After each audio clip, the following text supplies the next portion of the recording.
medimos cuán eficiente es la persona al hacer su trabajo. ¿Se acuerdan que hemos analizado hasta las otras unidades, la eficiencia dentro del proceso productivo en sí, de las máquinas, de la distribución, etcétera? Pero dentro de las actividades del proceso productivo, sea de servicio o bienes, las personas también ejercen un ritmo de trabajo. Y lo vimos en distribución cuando hacíamos el balance de actividades y teníamos como una especie de 4 columnas, puesto 1, puesto 2, puesto 4. Esa misma estructura es lo que nosotros vamos a analizar como puestos de trabajo.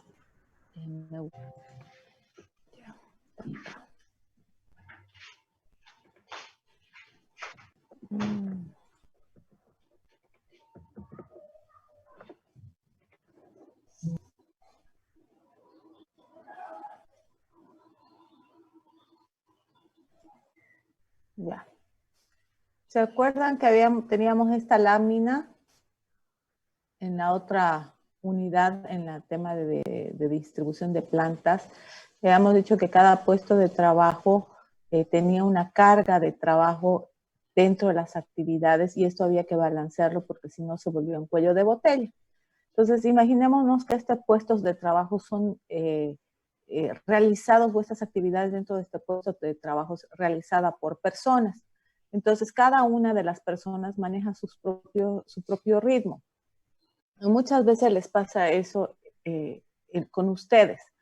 Uno es más hábil en el manejo, por ejemplo, no sé, de algún software, entonces lo domina tan bien que cuando hace sus actividades tarda 1 hora en hacer su diseño versus otra persona que recién está aprendiendo o no le gusta mucho ese software, en vez de utilizar 1 hora, va a utilizar 1 hora y media o 2 horas, ¿no? Va a depender también cuán detallista sea la persona, ¿no? Entonces, varía entre persona y persona el ritmo de trabajo. Entonces, ¿cómo yo hago de que este sistema esté balanceado? Que cada puesto de trabajo realice las mismas actividades sin perder tiempo, sin generar tiempo muerto, sin generar tiempo improductivo. ¿Y cómo hago que este puesto de trabajo, este tiempo de producción sea lo más óptimo posible dentro de mi sistema, dentro de las personas como parte de su día a día? Entonces, ese es el reto también dentro de la parte de personas. ¿Cómo hago que las personas hagan lo que tienen que hacer? Entonces, ese es un reto que tiene cualquier gerente, cualquier encargado de personas, cualquier responsable cuyo nivel es superior y por debajo hay una serie de personas que están bajo su responsabilidad. ¿Ya? Es como que ustedes tengan su área de diseño, su empresa de diseño y debajo de ustedes tienen un pool de gente que tienen que ser dinámicos y trabajar. Entonces, ¿cómo hago que todos ellos trabajen al mismo ritmo? Entonces, es un gran desafío. Y yo les había dicho que el tema de las personas es lo más complejo en un proceso productivo, sea de servicio o bien, porque las personas tienen diferentes culturas. Ayer hemos hablado de las 5 S y cómo influye el tema cultural, el tema de educación, en la forma como va a reaccionar una persona para hacer una cosa bien o una cosa de otra manera, ¿no? Entonces, ese es el reto que tenemos que nosotros desarrollar. Entonces, ¿en qué se enfoca la gestión de recursos humanos en un proceso de dirección de operaciones? Hay un proceso de hacer un puesto de trabajo. El gran reto es cómo diseño mi puesto de trabajo de tal forma que sea, no voy a decir el ideal, pero que sea lo más llevadero posible para ese trabajador y que en vez de que se esté lamentando por estar en ese puesto de trabajo, lo disfrute más, ¿ya? Entonces, ese es el tema de diseño de puesto de trabajo. Estudio del trabajo, necesito hacer un análisis para ver de los puestos que tengo desarrollados, están creados, cómo hago de que esos puestos de trabajo funcionen como quiero que funcionen. El tema de las compensaciones, el tema del mecanismo de cómo compensar las actividades y equilibrar las actividades dentro de este proceso. Y ahí viene el tema de cómo tengo que medir las actividades dentro de un puesto de trabajo. Entonces, eso es lo que vamos a analizar en esta materia con el objetivo de que mi personal se vuelva efectivo y eficiente. Estamos hablando de efectivo cuando cumplo los objetivos trazados y eficiente cuando cumplo estos objetivos al menor costo posible. Y eso es lo que hemos estado viendo todo este tiempo con las mudas y con todo lo que hemos analizado hasta ahora. También me interesa, y esto más que por ir al tema de, yo quiero bajar costos, también la calidad de vida de un trabajador o de un puesto de trabajo está enmarcado dentro de los derechos humanos de las personas. Dentro de las Naciones Unidas, dentro de la OIT, de la Organización Internacional del Trabajo, hay ciertos lineamientos que te dicen que tú tienes que dar condiciones adecuadas de trabajo a todo tu personal. Y nosotros acá en Bolivia tenemos una ley enfocada al trabajador que establece también esos lineamientos, porque tenemos que cumplir los lineamientos que establece la Organización Internacional del Trabajo. La Organización Internacional del Trabajo aglutina 187 países, los cuales están enmarcados en un tema de manejo legal, podríamos decir, y humano de las personas. Entonces, lo mínimo que yo tengo que hacer es darles condiciones de trabajo al trabajador. ¿Para qué?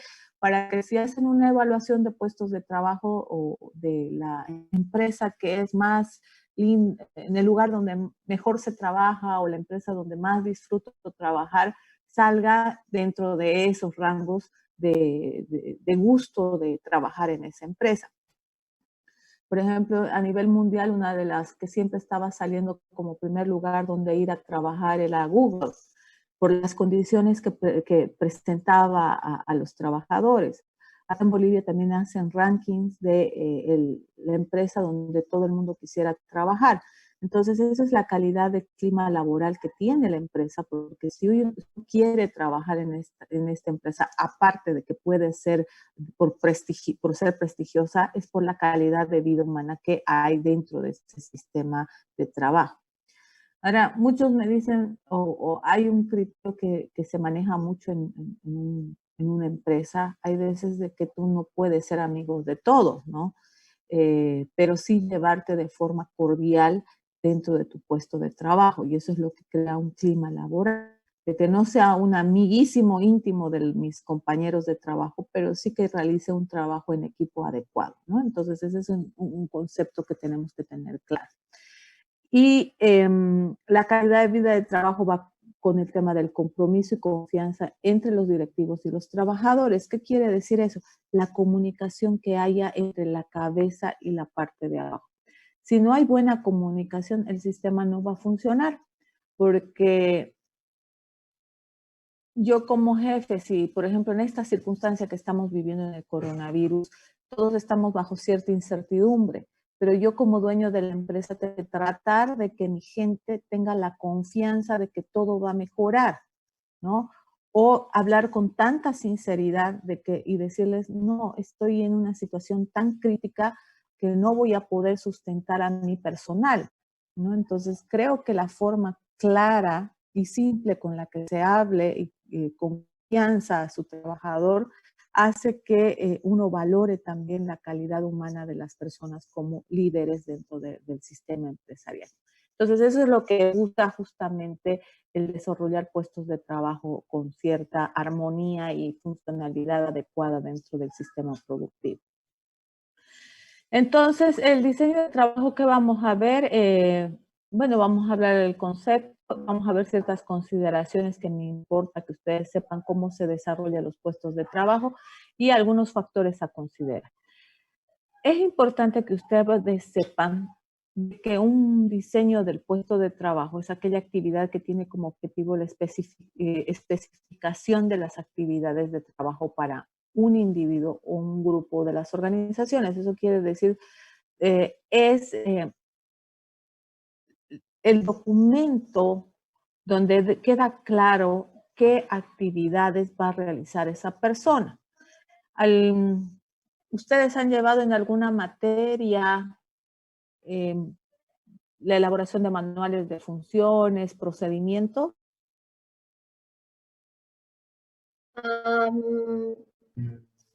yo Creo que una vez hizo un manual, pero súper básico, solo como que unas instrucciones. Creo que no hubo una materia que nos enseñó algún tipo de procedimiento específico. A ver, si yo les dijera, ustedes ya tienen su empresa de diseño y necesitan contratar a un diseñador gráfico, no sé, para cualquier necesidad, ¿cómo diseñarían ese puesto de trabajo? ¿Bajo qué criterios? ¿Qué necesitaría tener esa persona para que sea un diseño gráfico que les abore ya el aprender su diseño? Imagínense. ¿Qué tendrían que pedirle? Una ¿Cómo sería muestra el puesto? de sus proyectos que ya ha realizado. Ya, eso es para el tema de contratación. Perdón, un ratito, quiero que me pasen mi cable porque se va a apagar mi computadora. Ya, no, pero cuando ustedes quieren contratar, decir, ya, quiero una muestra de ese trabajo, ¿dónde está escrito lo que le van a pedir? ¿Será que tienen que tener un documento donde esté claro los requerimientos que tienen que traer? No, aparte del contrato, un lugar donde me diga, para este caso de diseñador, este diseñador tiene que cumplir por lo menos 3 años de experiencia, saber este tipo de programas, va a tener que realizar estas actividades. ¿Cómo? Los requisitos. El currículum. Son los requisitos del manual de funciones. Exactamente. Ahí se me debe tener qué conocimientos fue y para qué está, y como que para qué se te fue contratado, ¿no? Exactamente. Eso me interesa saber si ustedes han visto y han elaborado algún momento. Yo lo vi en administración, pero estaba sola, así no sé si los demás lo vieron. No, Justamente yo no. en la materia de administración de empresas es donde nos dan, porque yo he pasado esa materia, nos dan las bases para elaborar justamente el organigrama de la organización y los puestos de trabajo. Entonces, justamente el diseñar el puesto de trabajo es elaborar esos dos elementos principales, el organigrama, la estructura orgánica de mi empresa, y para que funcione esta empresa, ¿qué puestos de trabajo yo necesito? ¿Y qué habilidades o aparte, ¿no? ¿Qué actividades se va a hacer en ese puesto de trabajo? ¿Y qué habilidades debe tener el trabajador que va a ocupar ese puesto de trabajo? ¿Por qué? Porque si yo no hago eso, no estoy estructurando bien mi sistema empresarial, porque la base del funcionamiento de cualquier empresa es justamente su gente.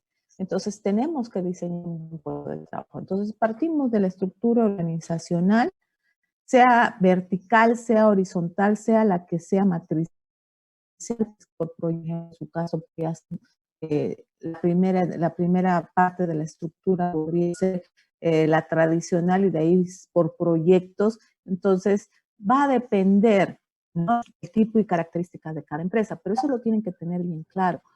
Tengo muchos problemas en empresas, por ejemplo, van a crear un nuevo puesto de trabajo. Perfecto. Entonces le dicen al de recursos humanos, necesitamos un encargado de diseño industrial. Voy a poner a ustedes. Listo. Ya. Entonces el recurso, lo primero que va a hacer es internet, y se va a internet y va a buscar manual de funciones de encargado de diseño industrial. Y obviamente el internet va a dar una opciones de manual de funciones. Pero ¿qué está pasando al crear ese manual de funciones? Estás creando o adoptando un manual de funciones de otra empresa que no sabes si te va a funcionar o no dentro de tu sistema. Por eso es que yo les he enseñado primero a analizar su proceso productivo para que identifiquen las etapas de su proceso productivo y determinen si tienen la cantidad suficiente de personal, el personal hay que mejorar sus habilidades. Entonces, el diagrama de flujo me permite ver lo que yo realmente necesito dentro de mi sistema. Pero si yo hago un copy-paste de internet, lo único que estoy haciendo es copiar algo que por ahí no me funcione dentro de mi sistema empresarial. Otro factor que a veces también me he topado es que, bueno, necesitamos armar el manual de funciones del puesto de Carlos. Se van donde Carlos y a Carlos le preguntan, a ver, Carlos, ¿qué haces tú para hacer, qué actividades realizas en tu puesto de trabajo? Y Carlos le va a dar, no, todo. ¿Y qué has estudiado? ¿Y qué otro programa sabes? Perfecto. Entonces, lo que he hecho es, persona de recursos humanos, es crear un puesto de trabajo en función a Carlos. Cuando Carlos se vaya y quiera contratar con ese manual de funciones, voy a buscar los requerimientos de una persona externa en función a Carlos, nunca va a ser parecido, nunca voy a pillar una que se parezca a Carlos, o sea, como Carlos. Entonces, voy a empezar a decir, pucha, pero Carlos lo hacía mejor, porque no he creado un puesto de trabajo en función al requerimiento del puesto de trabajo, sino de Carlos.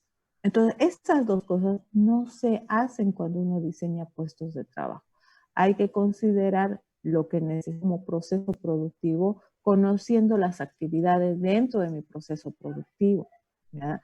Ahora, tampoco puedo crear un puesto de trabajo donde necesite un científico doctorado de la NASA. No tenemos acá, a no ser que vaya a gastar mucho dinero trayendo de afuera, ¿no? Entonces eso es muy importante analizar realmente lo que necesita mi proceso y también ver en el entorno qué es lo que hay, ¿no? Entonces eso es importante.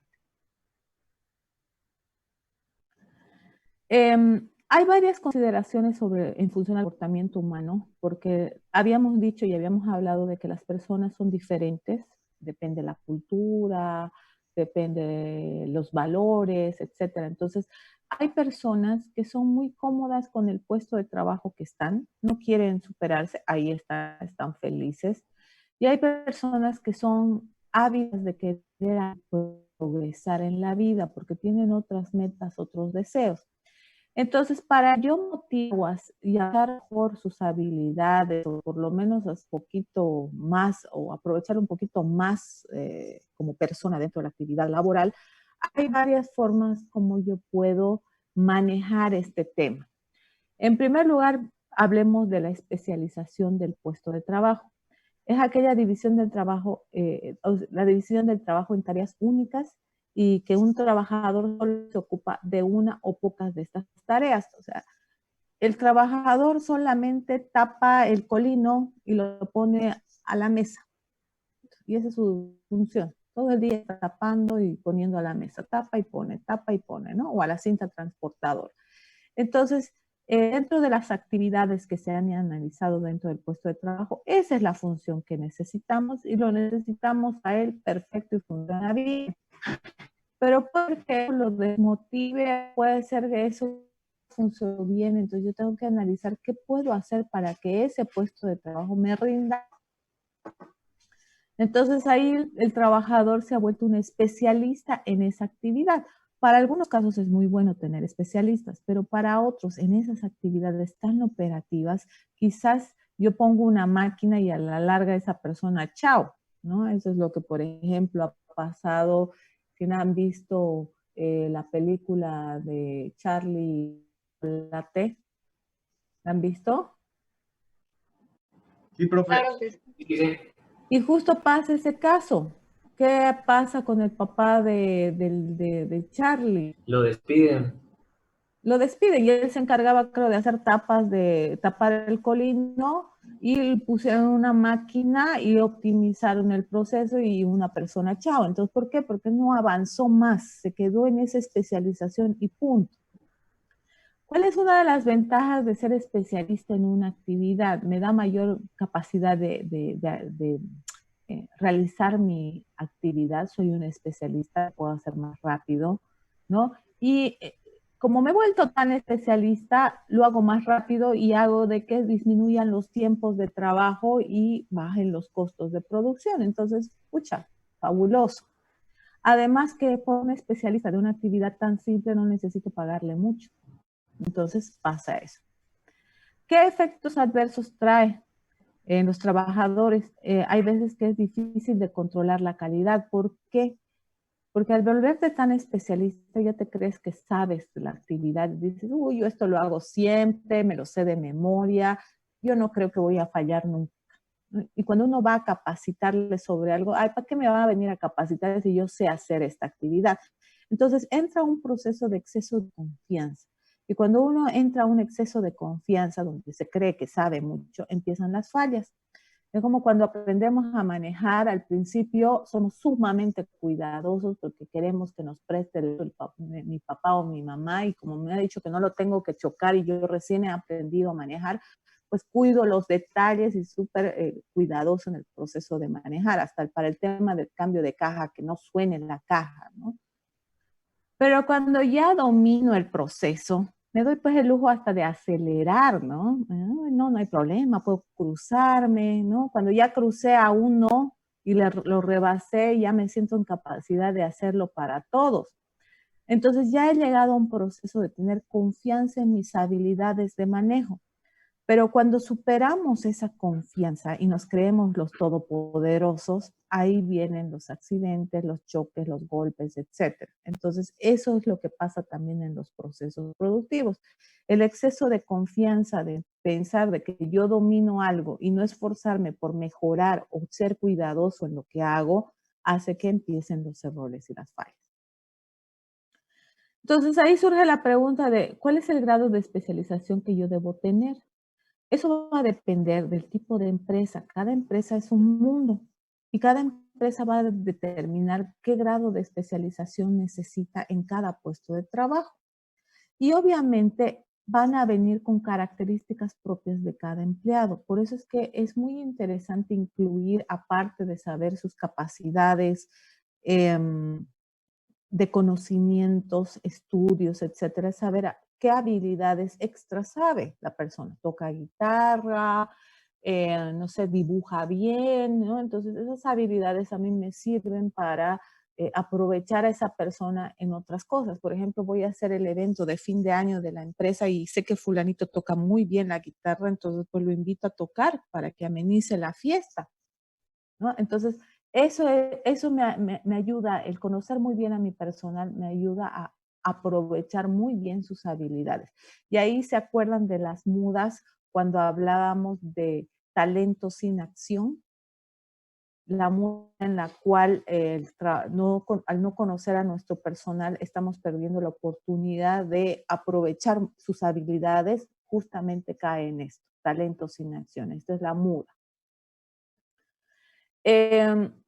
Después de la especialización, vayámonos a la diversificación del trabajo. Y hay una frase que dice, la variedad hace el trabajo mejor. Entonces, cuando la persona es muy activa, ¿no? No es tan pasiva como la otra, se aburre muy fácil cuando está en una actividad repetitiva. Lo que quiere él es dinamismo, cambiar de puesto de trabajo, hacer otra cosa, porque si no se aburre, ¿no? Entonces, por ejemplo, en su caso, estar en el mismo proyecto debe llegar a un momento en que se aburre. Pero cuando ya van cambiando de proyectos o nuevos diseños, nuevas ideas de nuevos productos que van a desarrollar, eso debe ser sumamente interesante. Entonces, ¿por qué? Porque están cambiando, ya no es monótono el trabajo. Entonces ahí entra un grupo de personas donde les gusta la variedad. Por ejemplo, los de ventas, un área que es bien compleja el tema de ventas porque tienes que tener carácter y también tienes que estar bien motivado y bien seguro de lo que haces porque cuando trabajas en la parte de ventas vas a recibir muchos no. Y nosotros como humanos no estamos preparados psicológicamente para desaprobaciones. Por eso es que nosotros nos desvivimos en Facebook a tener likes cuando compartimos algo. Y algunos no compartimos nada por miedo a que alguien nos critique o no ver que hay muchos likes, ¿no? Entonces es la época de los likes donde vivimos pendientes de que si nos aprueban o no nos aprueban algo.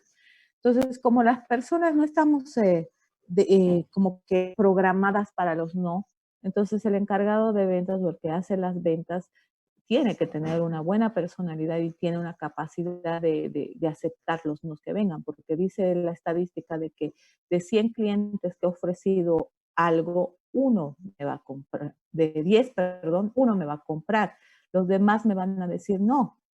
Entonces, por eso es que los departamentos de ventas, cuando su fuerza laboral es ventas, trabajan mucho con estos coach de vida, coach de motivación, etcétera. ¿Para qué? Para que los motiven.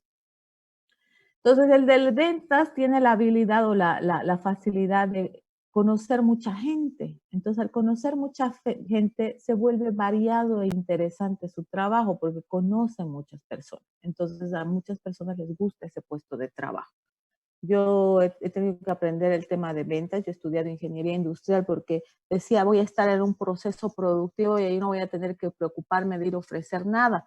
Pero los azares de la vida han hecho de que yo tenga que aprender a vender mi servicio a las empresas y en muchos casos recibo también, no, gracias, muy amable, y es poco motivante, ¿no? Entonces eso afecta.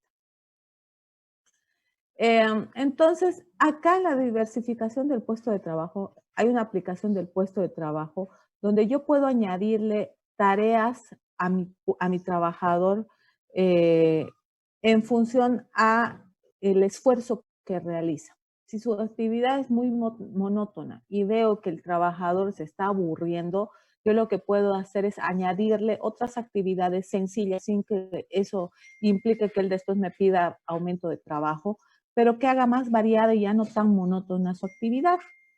O puede optar por el enriquecimiento del puesto de trabajo. Eso quiere decirle darle más oportunidad al valorar sus habilidades de ese trabajador, decirle, pucha, ¿sabes qué? Tú eres buenísimo en hacer esto, entonces te voy a dar esta responsabilidad que no se la daría a nadie.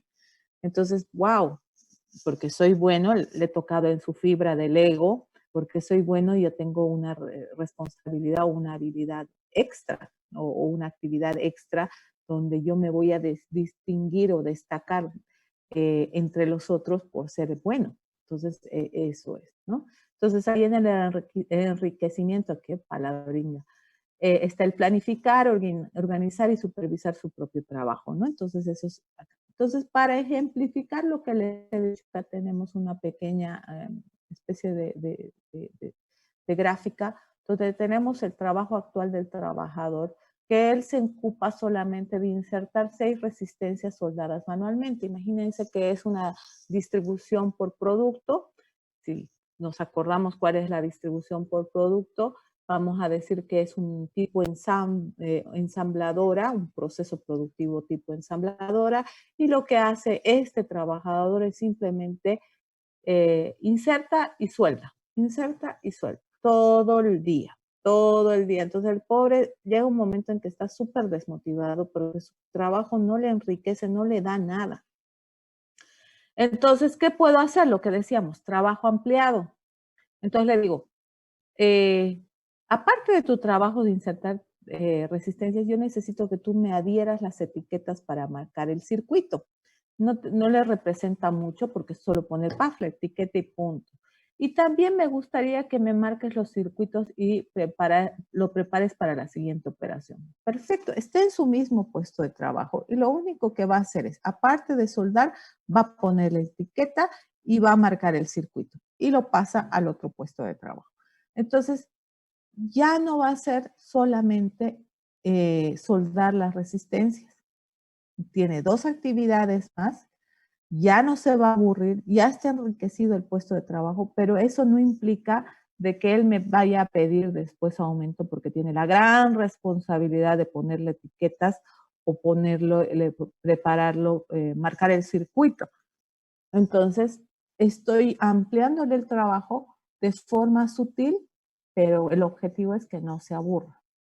Y en el caso del enriquecido, le voy a decir al trabajador, bueno, tú eres bueno para hacer esta actividad, entonces yo necesito que hagas un proceso de control. Entonces, al hacer el proceso de control, lo que vas a hacer es la comprobación de que los circuitos estén bien después de ensamblados. Entonces, lo que va a hacer es hacer una prueba de que ese circuito está bien. Y puedo decirle también, y de paso vas a planificar. ¿Y qué quiere decir eso? Vas a ser parte de un equipo para la mejora de la calidad de estos puestos de trabajo similares. Entonces yo te invito a ser parte de este grupo de solo expertos porque tú eres muy bueno en lo que haces. Entonces, en un caso le he dado que la responsabilidad de que haga el control porque él es muy detallista y en el otro le estoy dando el reconocimiento de sus habilidades y que va a pertenecer a un grupo de mejora de calidad. ¿Ya? Entonces, en ese tipo de trabajos o con ese tipo de trabajos, esa persona no se va a aburrir, ¿no? Entonces, no se va a desmotivar. Pero para llegar a esto, realmente tiene que haber la empresa ser consciente en su personal y el de recursos humanos tener que hacer evaluaciones de los puestos de trabajo. Y lastimosamente las empresas no hacen eso porque creen que contratan al personal y ahí acabó todo y listo, punto final, tiene que rendir. Entonces tampoco funciona así. Debería ser, lo ideal debería ser así. Pero como estamos viendo de que las personas son tan complejas, siempre hay que hacer un proceso de seguimiento y análisis de las capacidades de producción y cuando la capacidad va bajando hay que indagar por qué nos está yendo mal. Y la capacidad de producción uno va a determinar la cantidad, cómo le está yendo porque ha disminuido la producción o hay demasiados errores. Entonces, cuando hay demasiados errores, yo tengo que ya hacer un seguimiento y determinar qué le está pasando a mi personal para que llegue hasta ese punto. Puede ser en algunos casos de que no sea el tema del puesto de trabajo, pueden ser temas personales. Entonces, al ser parte de mi equipo de trabajo, también yo tengo que tener empatía con lo que le está pasando a esta persona. Entonces, esos aspectos son importantes. Y ahí viene el tema también de la rotación de tareas, que es el intercambio periódico de las operaciones entre distintos trabajos. La rotación de tareas es muy interesante siempre y cuando tenga un control o un dominio de los puestos de trabajo que se van a rotar, porque no todos los puestos de trabajo pueden hacer rotación. ¿Ya? Eso es importante. Acá me dice, inconvenientes de la diversificación, o sea, de la rotación. Algunos trabajadores prefieren realizar trabajos especializados. Si dentro de mi grupo hay una persona que es feliz con lo que hace, pues tengo que tratar de ver la forma de que él no esté incluido dentro de ese proceso de rotación. Ahora, no, pues, pero si a él no va a rotar, ¿de qué sirve que nosotros rotemos? Entonces, por eso es que hay que analizar bien en qué áreas vamos a rotar y cómo vamos a rotar a las personas. Hay que pagar más a los trabajadores. ¿Por qué? Porque muchas veces al saber varias actividades el personal va a tener mayor responsabilidad y eso van a obviamente exigirme que les pague más. A no ser de que yo corra con con los pagos de las capacitaciones a este personal y él no lo haga, ¿no? Hay que negociar con el trabajador. La tecnología utilizada en algunas empresas puede no permitir su aplicación. Cuando es demasiado especializada la tecnología, puedo tener una o dos personas que sepan, pero no todo el personal. Entonces, porque el nivel de error se elevaría. Y si nos acordamos de la primera unidad que vimos en el tema de variabilidad, que era una de las vaquitas, se va a incrementar, ¿se acuerdan del piloto y todo eso? Eso es lo que afecta. El índice de accidentes puede aumentar también, y más si son actividades que son muy riesgosas.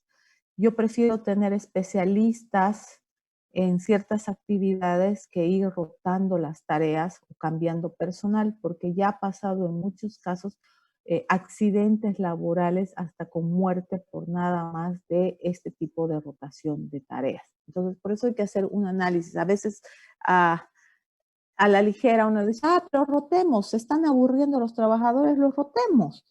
Pero no medimos ciertas implicaciones que son vitales y que en muchos casos pueden afectar hasta la vida de los trabajadores. En este caso yo tengo un ejemplo en una empresa que pica plastoformo para su proceso productivo. Ni siquiera era una rotación de trabajo. era un cambio por ayuda de uno a otro trabajador. Uno de los trabajadores estaba yendo porque iba a cambiar de turno y su colega le dice, quédate acá en mi máquina, en la picadora, mientras yo voy a cambiar y ver unas cosas, así vos estás atento, y le dio una pequeña así, capacitación simple y le dijo, velo hasta que yo vuelva. Perfecto, se quedó. Pero tal fue su curiosidad de este trabajador que se apegó mucho al borde y se cayó en la picadora. Entonces, obviamente, estamos hablando de una picadora con dientes, así, y lo comió el trabajador. Sus compañeros vinieron, lo jalaron y solo sacaron la mitad del trabajador. Ay, entonces, imagínense el clima laboral, cómo quedó todos los compañeros, cómo quedaron sus compañeros. Todos estaban desmotivados, amargados, e imagínense el trabajador que le dijo, cómo quedó el trabajador que le dijo, quédate a ver un rato. El sentimiento de culpa. Entonces, por eso es que el tema de la rotación o decirle a tu trabajador, hace esto solo por este día, sin que tenga la capacitación respectiva, etcétera, es muy crítico. Entonces, hay que tener cuidado en esos factores, ¿ya? Porque hay errores que son humanos, que uno no es intencional, pero que pueden afectar a la vida del trabajador. Otros métodos y estos son para motivar, por ejemplo, el tema de los círculos de calidad. Los círculos de calidad son esos grupos de expertos que buscan mejorar. Normalmente están compuestos entre 5 a 10 personas, no más, porque después se vuelve chacota. Yo prefiero que un grupo de calidad, dependiendo del tamaño, obviamente, de la empresa, oscile entre 5 o 6, ¿no? Y ya si necesito incorporar dentro de mi grupo de calidad a otros expertos solamente para atender una necesidad específica de un área, ya se va incluyendo. ¿Cuál es el objetivo? Analizar y resolver los problemas que se presentan en el trabajo diario. Llevan a cabo actividades relacionadas con el control y mejoramiento de la calidad. Y la participación es voluntaria. No es que le voy a aumentar sueldo, sino es esa selección por habilidades. Me puede llegar la carta. Usted, de acuerdo a sus habilidades, ha sido seleccionada para pertenecer al círculo de calidad de la empresa. Entonces, es como que el grupo de élite. Algunos van a aceptar, otros no van a aceptar porque van a decir, ay, es más trabajo y no recibo nada. Pero hay otros por el hecho de simplemente pertenecer a ese grupo de élite de la empresa, lo hacen sin problema. Entonces, también para eso hay que saber elegir a las personas. Es un proceso continuo, siempre tiene que haber este proceso porque estamos hablando de una mejora continua. También hay los equipos de progreso, no son grupos permanentes, solamente se reúnen para resolver un problema específico determinado, y el nombramiento de una persona en el equipo es una forma de reconocimiento, ¿no? Entonces, simplemente ha surgido un problema, ¿quiénes nos van a poder ayudar a resolver este problema? Llamarlo a fulanito, menganito, que participen para que nos den sus ideas y punto. Entonces, ese es un equipo de progreso. ¿Hasta ahí claro, chicos? Profe, ese grupo de progreso o sea, varía dependiendo de los problemas. O sea, tipo, Sí. no va a ser siempre el mismo, ¿no? No va a ser siempre el mismo. Obviamente vas a tener un encargado de ese departamento, y ese encargado lo que va a hacer es aglutinar a aquellas personas que vean, surgió un problema. No sé, pues el área de mantenimiento no está funcionando bien como debería. Entonces va a llamar a los de mantenimiento y alguna persona más de producción para que entre ese grupo traten de solucionar el problema de mantenimiento. Se solucionó el problema, entonces, listo, se deshace el equipo. Pero queda todavía el experto porque va a haber otro problema en otra parte, ¿no? Entonces, así van mejorando. Yo lo llamo, por ejemplo, en este caso yo estoy poniendo un equipo así en empacar, pero lo hemos llamado el equipo de mejora productiva. Entonces son esas personas que ahí tengo una persona permanente que va a realizar las mejoras. Factores a considerar en el diseño de puesto de trabajo están las actividades del puesto de trabajo, y que son el conjunto de tareas a ejecutar, lo que les decía, qué actividades tengo que realizar en ese puesto de trabajo. Para eso el diagrama de flujos me funciona muy bien. Después tengo que analizar el contexto del puesto de trabajo, y ese es otro factor vital muy importante que lo hemos mencionado más profundamente en el tema de diseño de puestos o diseño de áreas enfocadas a servicio, pero también se ve en el tema de bienes. Hablábamos del contexto y condiciones físicas del lugar del puesto de trabajo, la luz, la temperatura, el ruido, etcétera. Si yo tuviera que trabajar en mi casa sin aire acondicionado, me muero, porque en la parte donde está mi sala o la zona donde vemos esto, nace el sol. Entonces se pone muy pesado, muy caliente, y dura la temperatura alta hasta tipo 5 de la tarde. Entonces, sin aire acondicionado sería muy difícil trabajar. Bueno, abre la ventana, perfecto, abro la ventana, pero mi gato se va a salir y tengo miedo que se mate desde el tercer ¿no? Entonces, tengo que ver esas condiciones, pero tengo que dar las condiciones necesarias para que la persona pueda realizar bien sus actividades. Entonces, soy un experto de control de calidad de los productos, pero tengo y todo mi trabajo lo hago con la vista, pero no tengo la luz adecuada para hacer este trabajo.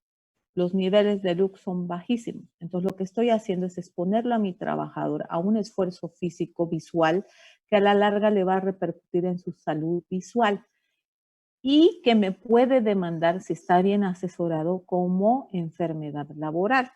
Entonces, esa es una condición física. La temperatura, el ruido, etc. Los horarios también influyen mucho en la productividad. No es lo mismo la actividad a principios de la hora del día que las actividades hechas al final del día. Y en algunos casos tengan en cuenta que trabajan turnos noche. Entonces ese personal de por sí no le puedo exigir que rinda igual que un turno de día.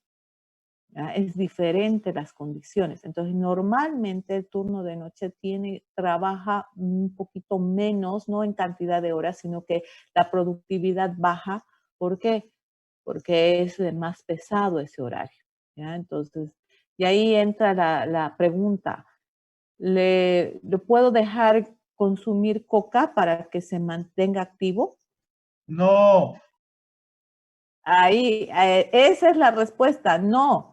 Pero con el antiguo gobierno se puso dentro de la ley que como la coca era sagrada y era una actividad de personas que pueden, de acuerdo a su cultura, utilizarla, entonces lastimosamente muchas empresas han tenido que aceptar a su personal consumir coca, lo cual no debería ser.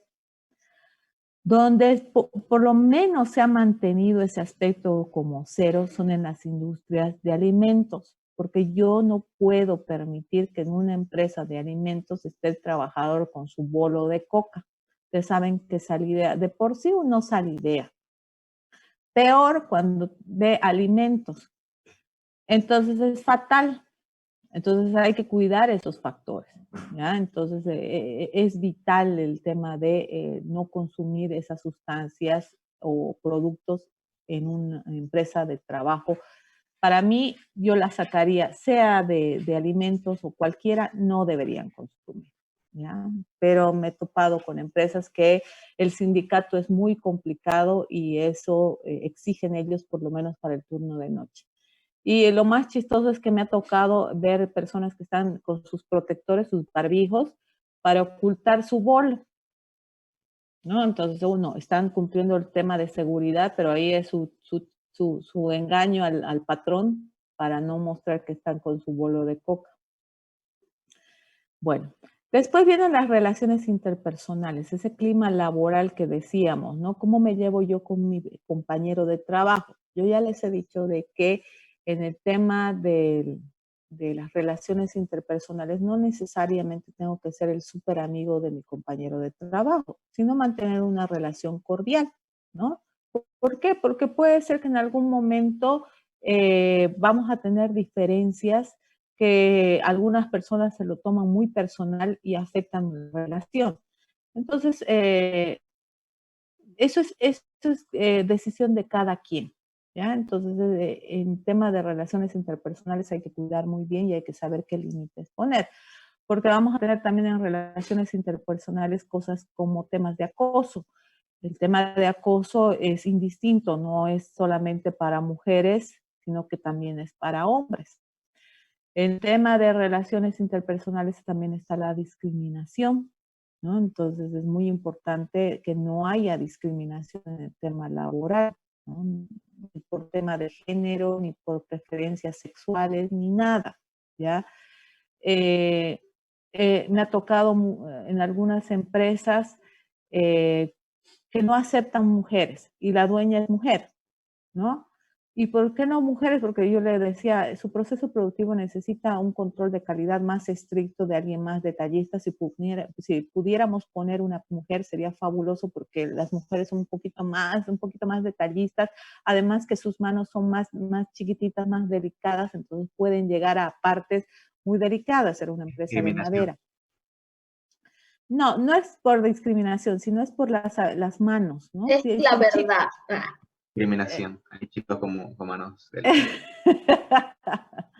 si tus manos son delgadas y finitas, fabuloso, pues, no hay problema. no las mías, pero No, normalmente las manos del hombre son más grandes. Eso le decía a mi marido, pucha, con tu mano un sopapo fatal, digamos, ¿no? Pero, y uno ponga la mano con su cortejo y es grande, de por sí la parte física entre hombre y mujer es diferente, ¿ya? Entonces hay cosas que necesitan cierta delicadeza, ¿no? En ciertos productos Entonces a veces es bueno que trabaje una mujer. No estoy diciendo que no pueda ser un hombre, simplemente que hay que ver y evaluar, porque puede ser que el hombre también sea muy detallista y resulte fabuloso. Ya me ha pasado en una empresa de hotelería donde estábamos trabajando mucho sobre el tema de discriminación de género. Y uno de los proyectos, eso era con la OIT, uno de los proyectos era incluir más hombres en la parte de limpieza del hotel, porque normalmente las mucamas son mujeres. Entonces se empezó con un chico que se ofreció, que fue a buscar trabajo y le dijeron, tengo trabajo de mucama. Aceptó el chico. La señora quedó encantada por la calidad del trabajo del chico. Uno, que se enfocaba en el trabajo, no iba a charlotear con las otras amigas, no, él iba, trabajaba y punto.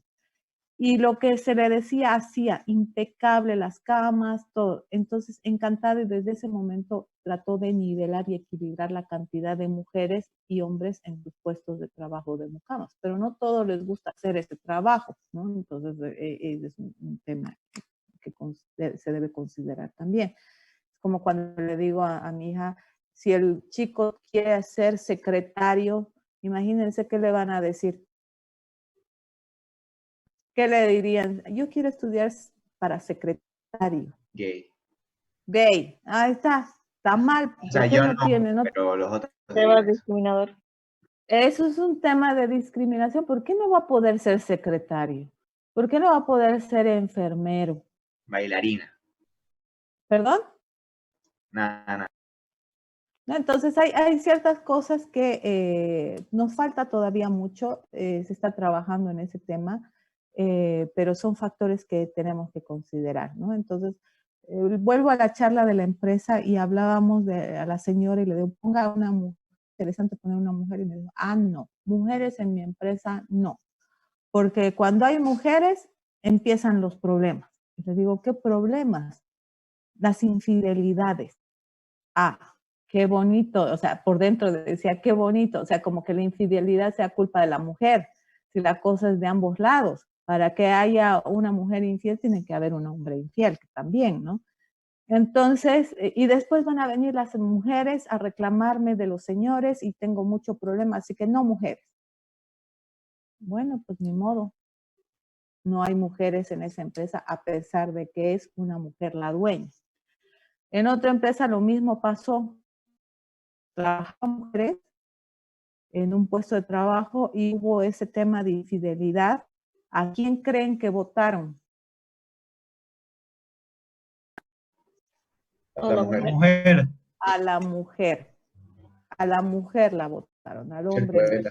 Entonces, hay cosas sí, que tenemos que trabajar. Está bajo el tema de los derechos humanos, el tema de la discriminación. Hay varios temas que se tocan en ese aspecto, pero hay que tener mucho cuidado en el tema de las relaciones interpersonales, ¿no? Eso es muy complicado porque eso va a depender de los valores de cada persona, de su educación, etcétera, ¿no? El ser paciente, cómo le hablo, cómo tomo lo que comenta mi compañero. Entonces, hay que tener mucho cuidado y esto, por ejemplo, es un tema que se trabaja mucho.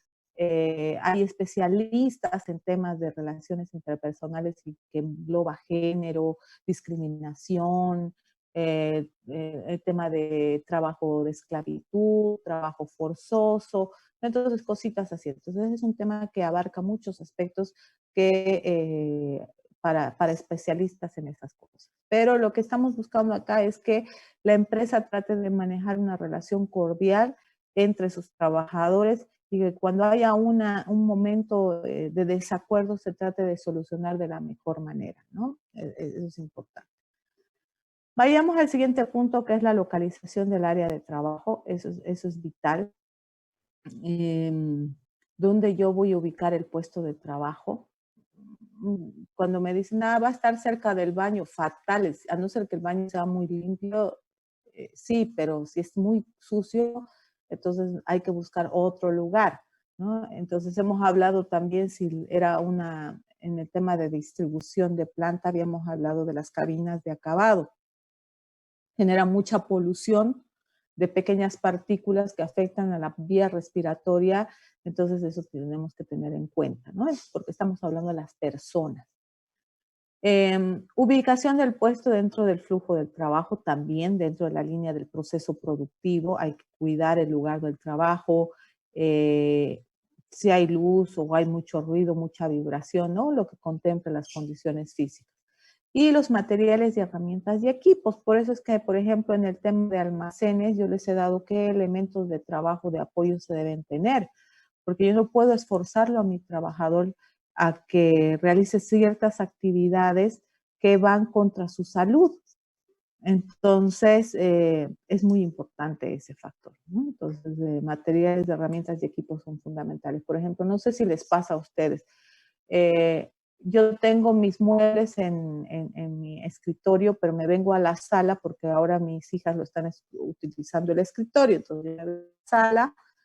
Y la sala son otro tipo de muebles que es solo para comer, desayunar y punto. Entonces estoy sentada toda la tarde y es sumamente incómodo. Esta última temporada me duele la columna espantosamente.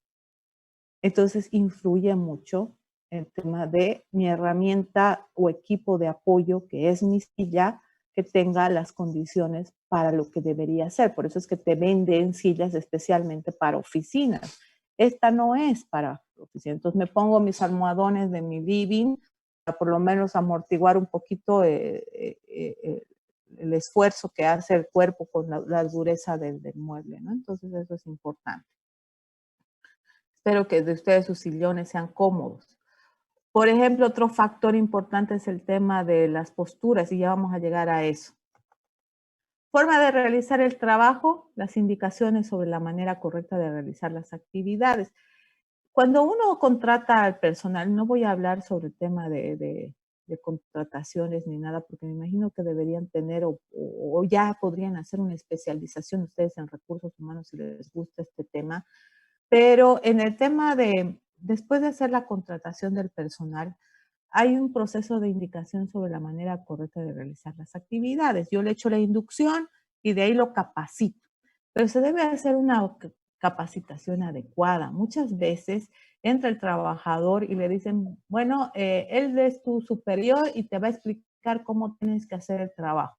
Si su superior es un buen tipo, fabuloso, se va a dar el tiempo respectivo para explicarle todo, cómo tiene que hacer. Y la mejor forma de enseñar es haciendo. Hay 3 pasos que se deben manejar. 1, tú le explicas haciendo, primero le das el manual de procedimientos para que él lo lea. Una vez que él lee, tú le muestras o le enseñas haciendo cómo se hace la actividad, valga la redundancia. Y después lo dejas a él que haga las cosas con tu supervisión, ¿ya? Para que cuando esté por fallar, tú lo corrijas en la actividad. Entonces, esos son los pasos que se deben seguir para una buena formación de trabajo. Pero muchas veces pasa lo contrario y le dice el jefe, le dice, sí, ya, le voy a enseñar. Y cuando va, le dice, bueno, ¿sabes qué? No tengo mucho tiempo, te voy a explicar así de forma rápida. Si algo tú no entiendes, de ahí ya me buscas y te aclaro. Y como él no quiere parecer burro, ¿no? Entonces él todo lo va a entender. ¿Entiende? Sí. ¿Comprendió? Sí, sí. Se va el jefe y se olvidó todo. Entonces ahí están las dudas y las fallas. Y como tiene miedo de ir a preguntarle, le va a preguntar al de al lado que por ahí ni sabe, pero se la quiere hacer de saberlo todo y le va a enseñar mal. O cuando va y le pregunta al jefe, el jefe le va a decir, sabes que no tengo tiempo, más tarde, pero vos trata de hacer las cosas. Entonces ahí estamos fallando en el proceso de formación del trabajador, ¿ya? Y obviamente tenemos que hacer un proceso de análisis del desempeño del personal sobre las capacidades del puesto de trabajo, y ese es un indicador que se desarrolla en este nivel. Después los requerimientos humanos van hacia el conocimiento y habilidades, educación, capacitación, experiencia y atributos personales. ¿Cuánto sabe? ¿Qué educación tuvo? ¿De qué universidad? ¿No? ¿De qué tecnológico? ¿No? Entonces eso me sirve para tener por lo menos un abanico de un pantallazo de cómo es la persona en conocimientos. Y lo que les decía, el tema de los atributos personales, ¿qué viene más con esa persona? ¿Qué habilidades que no están dentro de esto me trae? ¿O qué valores también tiene esta persona? Entonces eso es muy importante en tema de requerimientos humanos. Y esto es lo que generalmente tiene que estar expuesto en el manual de funciones. Acá se complementa con el manual de procedimientos. Entonces, por eso es que les decía, tengo que tener mi organigrama, mi manual de funciones y responsabilidades y mis procedimientos, donde los procedimientos me indican cómo debo realizar la tarea. Levante la tapa, cierre la tapa, ponga esto. Así, por ejemplo, un proceso es lo que nos están mostrando ahora para el lavado de manos. No sé si ustedes han visto como cuadritos o etapas del proceso de lavado de manos. ¿Han visto? Sí. Este es un procedimiento de lavado de manos, solamente que eso ya lo vuelvo un poquito más formal y es mi documento de procedimiento de lavado de manos. Eso en todas las empresas que son de alimentos lo tienen como procedimientos, o sí, ¿no? Imaginen ahora con el coronavirus tienen que modificar todos sus procedimientos, porque hay que incluir muchos aspectos de trabajo. Mi marido se encarga en su empresa de manejar todo lo que es seguridad, calidad, medio ambiente, y él ahorita está trabajando acá en desarrollar todos sus protocolos de seguridad con respecto al coronavirus, así que domina el tema de coronavirus. Bueno, vayamos al tema de importancia del trabajo para la organización. Ahí entra lo que es cuán importante es ese puesto de trabajo para la organización. Entonces, es el valorar cada puesto de trabajo de acuerdo a su importancia. Ojo, todos los puestos de trabajo son importantes. En este momento, por ejemplo, el tema de la limpieza y desinfección, todos los que limpian son un eslabón clave en el proceso del coronavirus que estamos viviendo. Nosotros hablamos de los doctores, de fulanitos, menganitos, pero nos olvidamos en muchos casos a veces de ver el tema del personal que hace la limpieza de esos hospitales, de esos lugares. Entonces son eslabones importantes. La universidad no estaría limpia si no tuviéramos esas personas de limpieza. Entonces, por eso es que digo, será en categoría más importante dentro del organigrama, pero hay procesos tan importantes o tan claves que sin eso no funcionaría el sistema. Y uno de esos es el tema de limpieza.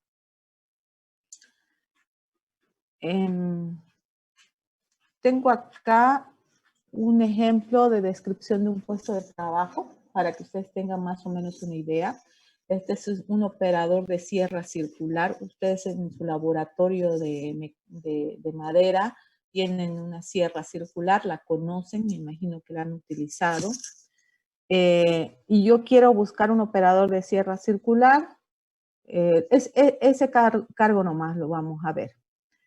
Entonces, mi operador de sierra circular, de acuerdo a lo que yo voy a necesitar, habíamos dicho, descripción de la ocupación, requisito de la ocupación, medios de trabajo y actividades específicas que voy a realizar. Esto yo lo puedo volver más bonito si quiero, pero como mínimo tengo que tener esto. Entonces, en la descripción de la ocupación está operar la sierra eléctrica fija a fin de efectuar cortes de madera de forma lineal, colocar las piezas de madera en la máquina y proceder al corte según las medidas establecidas. Acá le está diciendo qué es lo que va a hacer, cómo va a ser su ocupación. Entonces, el operador de la sierra eléctrica hace los cortes lineales, coloca las piezas de la madera en la máquina y procede al corte según la medida establecida. Yo puedo hacer un diagrama de flujo de esos pasos. Después me dice requisitos de la operación, saber leer y escribir y sobre el manejo y uso de la máquina. Me interesa, no me necesito que sea un técnico, un ingeniero, nada. Que sepa leer y escribir y sobre el manejo y uso de la máquina. Eso es para mí vital, que sepa manejar la máquina porque no quiero estar en el proceso de capacitar en el uso de la máquina. Medios de trabajo. Maquinaria, la sierra circular eléctrica, las herramientas, él va a tener su cinta métrica, lápiz de grafito y el material que va a trabajar es la madera. Listo, son como que sus herramientas de trabajo. Y las actividades específicas. Acá también puedo hacer otro diagrama de flujo. Con orientación de su jefe inmediato, recibe en orden de trabajo, recibe la orden de trabajo, material y dibujo técnico, coloca disco de corte según la madera a trabajar. Entonces le está diciendo que él va a recibir la orden de trabajo, el material y el dibujo técnico de su superior, y él va a ser el encargado de poner el disco de corte de acuerdo a la madera que va a trabajar, porque no todos los discos son para la misma madera. Hay para tableros, hay para maderas, etc. Entonces él tiene que ver, la madera es tal, le tienen que decir, entonces va a buscar la herramienta de corte para esa madera. Acciona encendido de la máquina y precalienta por un tiempo determinado. Opera la sierra circular eléctrica a fin de efectuar corte de la madera. Coloca la pieza en el tablero fijo de la máquina y procede al corte a través del impulso de la pieza de forma manual, de manera que se obtengan las medidas y figuras establecidas y la cantidad de piezas requeridas. Entonces está diciendo paso a paso lo que tiene que hacer para que no se pierda. Rehace piezas cuando la madera está en estado o cuando hay defectos de producción. Hasta le está diciendo que puede ser que en algún caso vaya a tener que rehacer la pieza si está la madera muy defectuosa o si hay algún defecto de producción.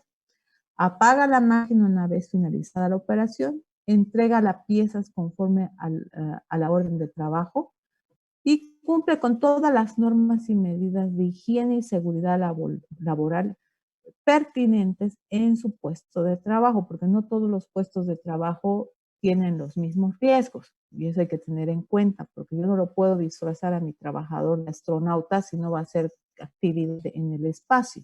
Pero tienen que tener en cuenta, a veces me los ponen a los trabajadores casco, guantes, botines, mameluco, overol y su actividad es otro tipo de actividad. Entonces, cada equipo de trabajo, de ropa de trabajo cumple una función de acuerdo al puesto de trabajo.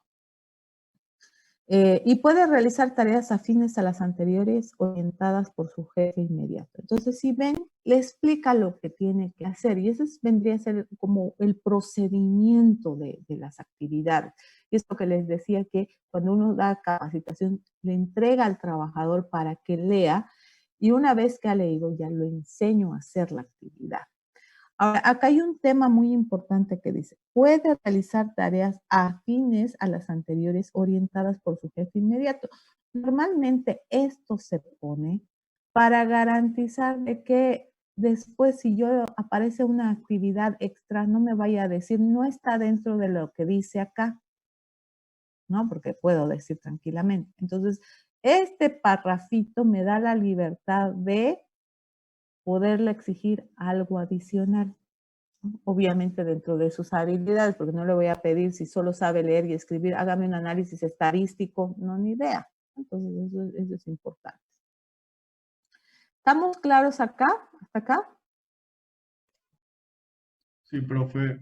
Sí, Ya, perfecto. Vamos a hablar del estudio del trabajo. Hay ciertos conceptos que tienen que saber. Vamos a hablar sobre los aspectos generales del estudio de puesto de trabajo y el análisis del método FASES. ¿Ya? Bueno, vamos a empezar con el tema del estudio del trabajo, que es una técnica que se utiliza para analizar, examinar el trabajo humano de las personas. Lo que implica es desarrollar una investigación de todos aquellos factores que van a influir en la forma de trabajar de la persona, con el fin de buscar esa eficiencia, cuán eficiente es ese trabajador, ¿no? Y la idea es que una vez identificando cómo está, se trate de hacerlas de una mejor manera. Hablemos de este factor, hablemos de ergonomía. Y ahora estamos con ese tema de, le decía, de mi silla, ¿no? Ergonómicamente, mi puesto de trabajo no cumple para nada lo que debería ser un puesto de trabajo, ¿no? ¿Por qué? Porque no era mi oficina, yo hacía las actividades de trabajo en la universidad de docente, por lo tanto, las condiciones en mi hogar eran otras versus lo que tenía en la universidad. Entonces, ¿qué es la ergonomía? Y esto lo han debido ustedes ver, ¿sí? Sí, Ergonomía ustedes han tenido que ver. tuvimos una materia llamada, o sea, de ergonomía. Ya. A ver, díganme una cosa. En esa clase, ¿qué aspectos ven o qué temas ven con respecto a la ergonomía? ¿Hacia dónde la enfocan la ergonomía? El cuerpo Le enfocamos harto también al tema del diseñador. Vimos una parte de espacio de trabajo. pero o sea, la proporción es el cuerpo y digamos la comodidad que tiene que lo hace más productivo a la persona. Buenísimo. Entonces, ustedes saben cómo dar condiciones adecuadas de trabajo al personal de acuerdo al análisis ergonómico, ¿sí? Más o menos. Más o menos. Cortamos más madera que economía. Sí. Ya. A ver, uno de los objetivos fundamentales, como decían ustedes, buscar esa relación adecuada entre el hombre y la máquina. La ergonomía está enfocada a eso, dar un puesto de trabajo de tal forma de que el trabajador se sienta cómodo con la forma física que tiene, ¿ya? Ahora, yo no puedo hacer una silla que sea para bajitos, altos, no puedo si yo voy a hacer una producción en grandes cantidades. Pero hay ciertos estándares que yo tengo que considerar y eso lo va a determinar también el mercado al que esté enfocado. Yo les voy a dar el caso de en la industria. Si yo les dijera, tienen que comprarse una máquina industrial grande, no sé, pues de producir sobres de papel, ¿de qué marca o procedencia se comprarían? Italiana, francesa, alemana, china, japonesa, Americana. ¿cuál? Alemana. Alemana. Alemana. Estoy totalmente de acuerdo. Alemana. La primera que se me viene a la mente es la alemana porque la tecnología que utilizan es muy buena, su estructura es sólida, ¿no? Entonces es muy buena. Las italianas les cuento que no están mal también, sobre todo en el tema del sector maderero. Pero bueno, ya, alemán. Ahora yo le pregunto, físicamente, ¿cómo son los alemanes?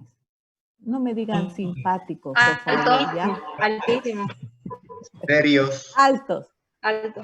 Aburridos. Altos, ¿no ve? Son altos, ellos son bien altos y en algunos casos son como son altos, van a ser bien grandes y si son corpulentos, peor todavía. Entonces yo Anchos. voy las máquinas que ellos realizan es para su mercado, para ese tipo de personas. Entonces yo me compro esa máquina y la traigo acá a Bolivia y mi trabajador mide unos 55. ¿Me va a funcionar? Zancos.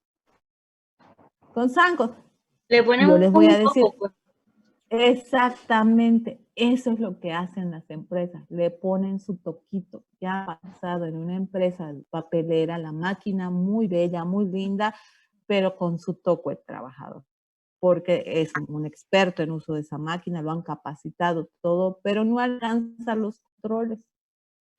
Entonces, esa máquina no está diseñada para un tipo de persona que es chatita, que en Sudamérica no gozamos de tener muy altos, ¿no? En promedio unos 75 es de altura, ¿no? Obviamente tenemos algunos porcentajes más altos, pero en promedio va por eso. No como en Europa, ya estamos hablando de arriba de un 80. Entonces, no, pues no se adapta algunas máquinas, y ustedes han visto ahí en el lugar de su laboratorio, vienen con sus botones de apagado de emergencia, unos botones rojos, que se supone que tiene que estar a la altura de la rodilla para que si me pasa algún atrapamiento de la mano en la sierra, yo como no puedo mover mi mano, entonces tengo que accionar ese botón con la rodilla y se para la máquina. Imagínense el chatito, se atrapa la mano y no alcanza la rodilla y con el pie desgonzado, ¿no? No, entonces por eso es que muchas empresas ya están optando de hacer las máquinas de acuerdo a sus especificaciones. Tengo una empresa que en la China ha viajado y ya se ha hecho hacer unas prensas para, con sus requerimientos y para el tamaño de la persona que las va a utilizar, ¿no? Entonces, ese es un factor importante. Entonces, esto es lo que busca la ergonomía. Desarrollar algún producto, silla, mesa, máquina, lo que sea, que cumpla las características propias del cuerpo humano, de la persona de donde va a ser el mercado de la venta. Eso es importante. ¿Bien? Hablemos de que al no considerar estos factores de ergonomía, se producen muchos problemas y eso difiere o logra enfermedades laborales, ¿no? Entonces acá dice, los problemas de ergonomía se dan tanto en oficinas, por medio de las posturas, antes de la computadora, ¿no? Y eso yo, por ejemplo, les quería preguntar, ¿cómo pasan sus clases virtuales? No solo la mía. Algunos he visto echados en la cama. Qué mal, chicos. Las Qué primeras mal. clases de la mañana echado en la cama.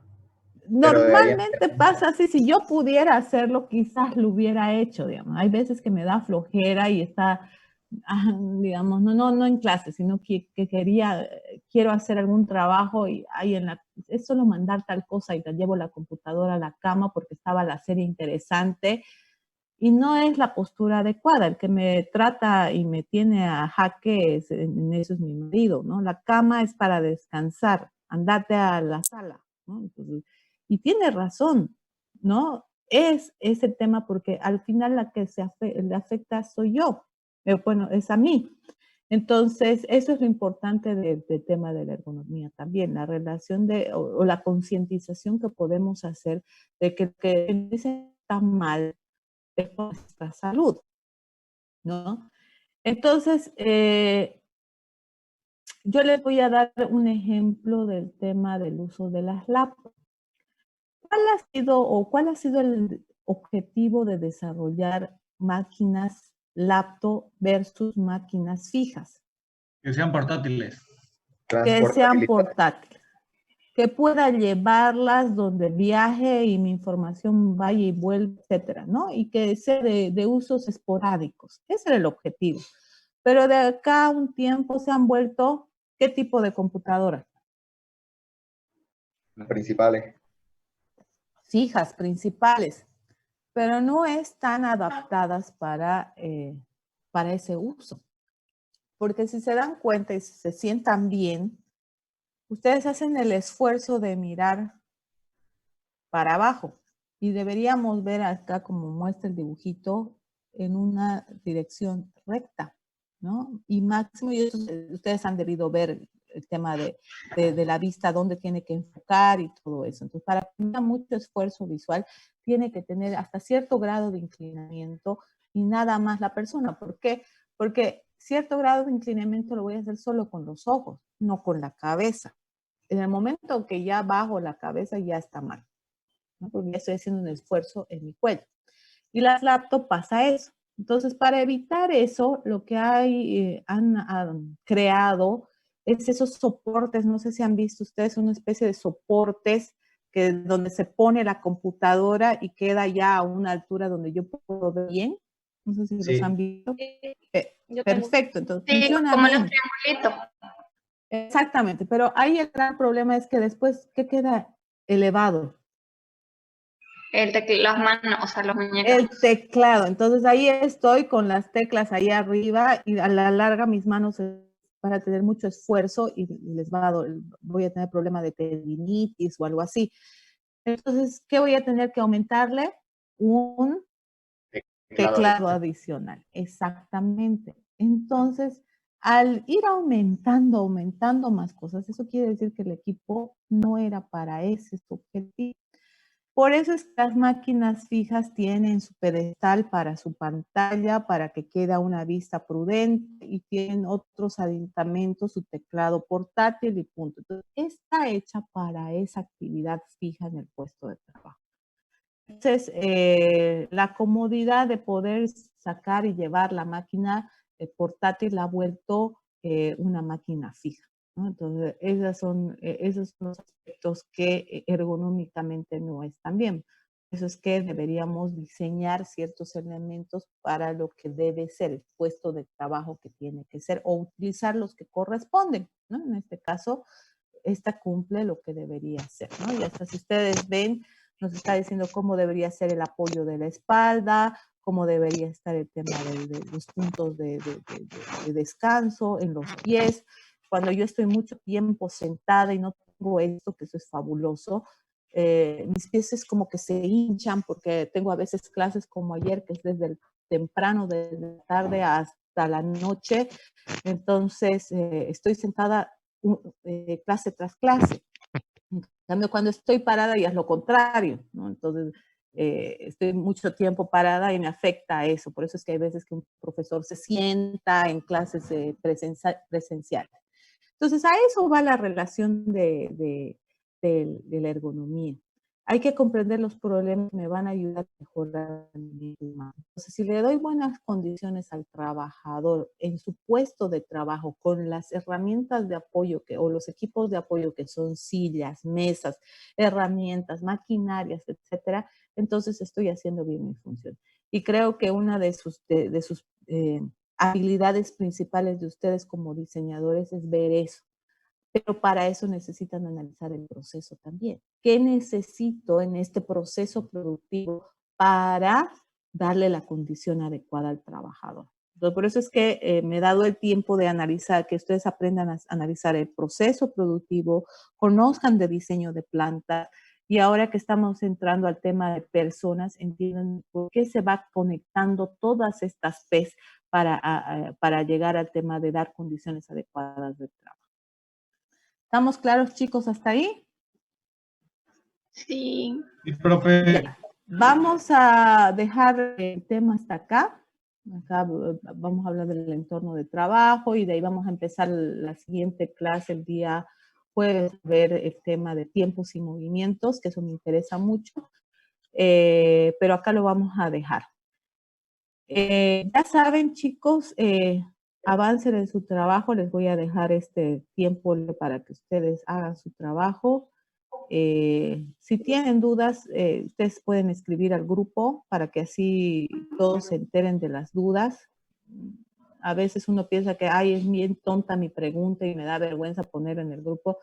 Se van a dar cuenta que no es, porque hay veces que lo que creemos que es tonto más bien nos ayuda a solucionar. Entonces, no desmerezcan sus ideas o sus dudas. ¿Ya, chicos? Ya, profe. Listo. Entonces, Profe, cuídense, pasen gracias. buen fin de Súper. semana y